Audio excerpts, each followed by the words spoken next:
would pick, because I can't even pick what my favorite production is, because I mean, I didn't see them all. I just moved back here at 10, so I got 11, 12, 13, 14, 15, and this one. So you saw six. 16 and You saw my favorite. It's in there. Piano lesson. Piano Lesson, yeah. I did see that one. I That thought piano was on display, too, at the thing yeah. at the Carter Woodson the other night. Yeah. It was, that was a nice event, too, by the way. Okay. You ready? Yeah. So, first of all, thank you very much for chatting with us. It's my pleasure, and, Rod. And talk about the importance of this Pittsburgh cycle, this century cycle.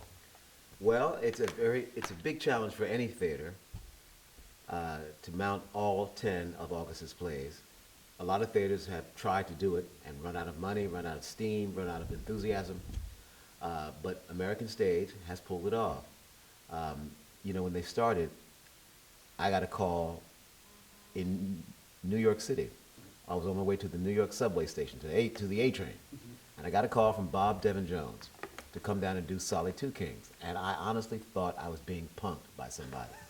I said, this can't be real.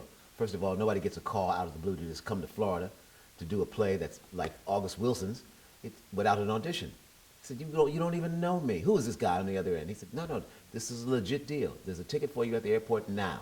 We're waiting on you to come down and join us for Solid Two Kings and Gem of the Ocean. And it turned out to be the greatest thing since sliced bread. Little tiny theater, which was right down the street here at 3rd Street South, across from the Publix, and it was wonderful. And I had a great time. I saw that this was a little theater company trying to move ahead. And they announced in the same breath that they were going to do all 10. And I thought, oh yeah, sure, you're going to do all 10. Well, lo and behold, they pulled together the money, they pulled together the resources and the backers, and here we are at the milestone of all 10. And since August wrote only 10 plays, I feel honored and blessed to have made it through the cut. We've had a lot of different actors come and go. We've even lost an actor or two along the way.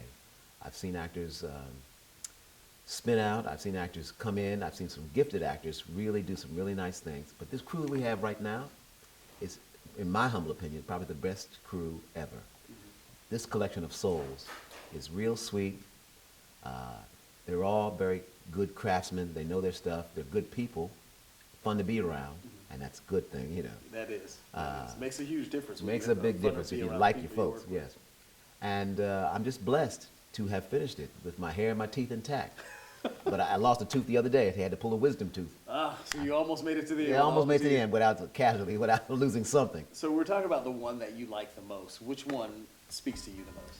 I would have, if you'd have caught me at the beginning of this run, I would have said Gem of the Ocean. But having done all 10, now I can get a clear look.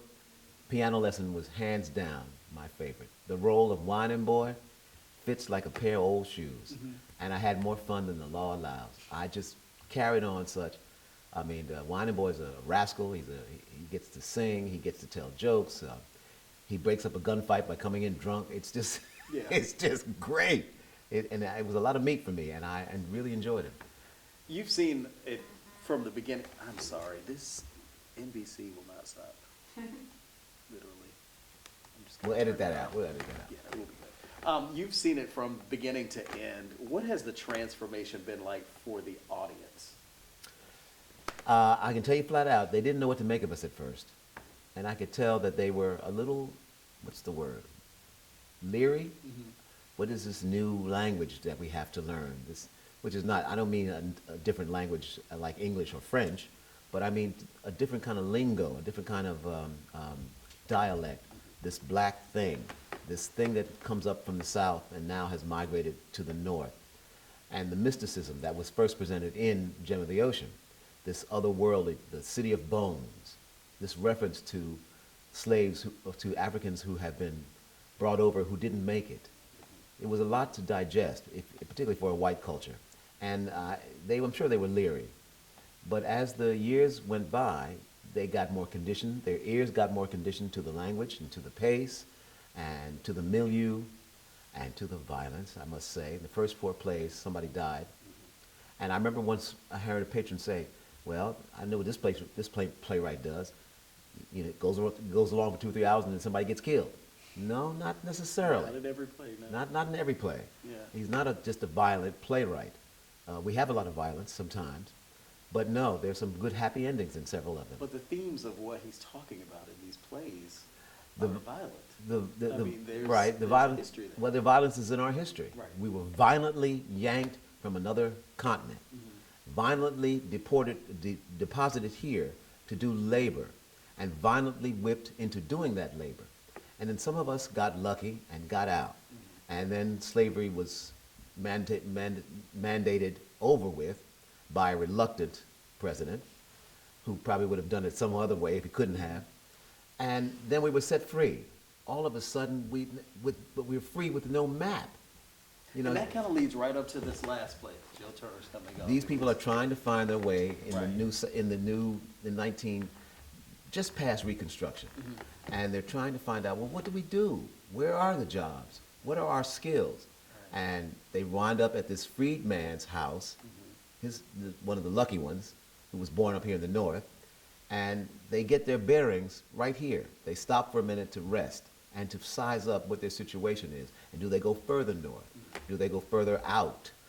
Just what is their baggage and how do they assess it right here in this home that takes place right here in this stage? What I love about it, it brings in that mysticism you were talking about and dealing with the spirits that kind of haunt the person and not knowing exactly who they are, really. Right.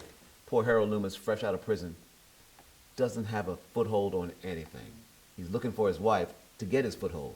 But she's been moved out of the South too because of racism and all sorts of other things. So his contention is, if I could just find my wife, I can figure this out. Only to find her and realize she's dismissed him. She's, you've been gone for 5 years. The judge broke us up. She moved on. And she's moved on. Yeah. No start there. So he's still ill at ease. But he has an acolyte in Maddie Campbell, who's fallen in love with him just by listening to his story. And she will follow him wherever he goes. So in that sense, the show wraps up in a nice, neat bun, tied up kind of cute. August is clever. Maddie comes to the house looking for a lost love, finds a temporary love, loses him, but finds an even greater love by the end of the play.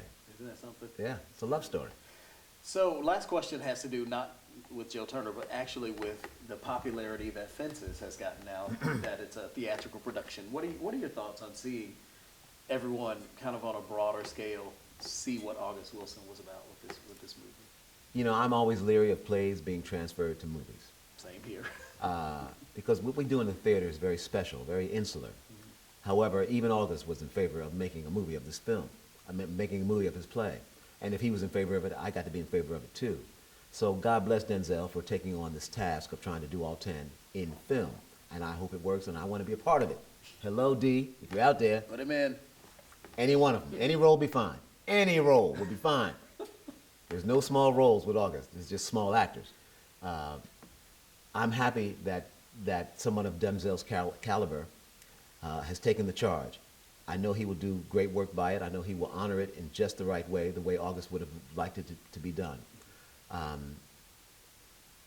And I'm grateful for the push that it's given us. But I still want people to come out to the theater. That's the problem with film. Absolutely.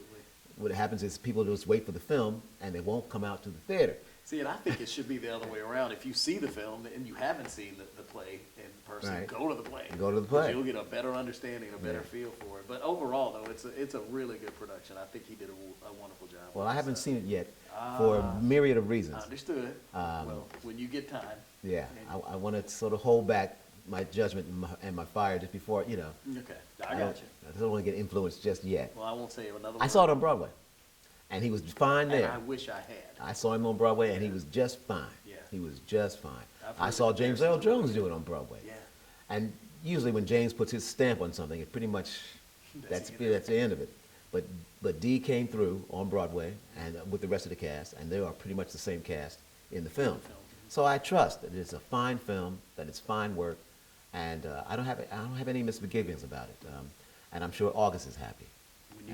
When you get time and you get through with Yeah, your thing, right? right. Give us a At home on the thing, I All can right. sit there. Oh, yeah, not bad, not choice, a good choice there. Okay. I thought it was really good. Okay, we're good. Anything else you want to add about, this production? And, I mean, it's kind of cool. It's already been extended. I just want to say this to St. Pete.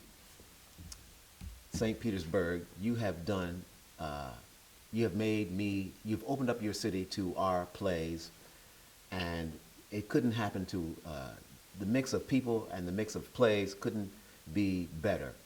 And I just want to thank you all, those of you who have come to the plays throughout these 10 years, and those of you who still haven't managed to find yourselves in the seats. We still have a few seats left for this one. Let's blow the house out and let's really let people know what we can do. But thank you, St. Petersburg. Thank you ever so much. Every one of you who have come and sat through these plays and shaken my hand off at the wrist at the end of the day and cried the tears and laughed the laughter. I cannot thank you enough for giving us a theater home and giving August Wilson a foothold and a root growth kind of stamp here. It couldn't have happened any other way. And I thank Todd, and I thank Stephanie, I thank Bob, Devin Jones, and the other directors we've had, Mark Southers, Timothy Douglas, and of course, L. Peter Callender, my main man. It's been a wonderful ride, and I'd love for it to continue. So thank you, thank you, thank you, St. Pete. And with that, thank you. Thank you, Rod. Appreciate it. Thank you, bro. Pleasure as always. Awesome.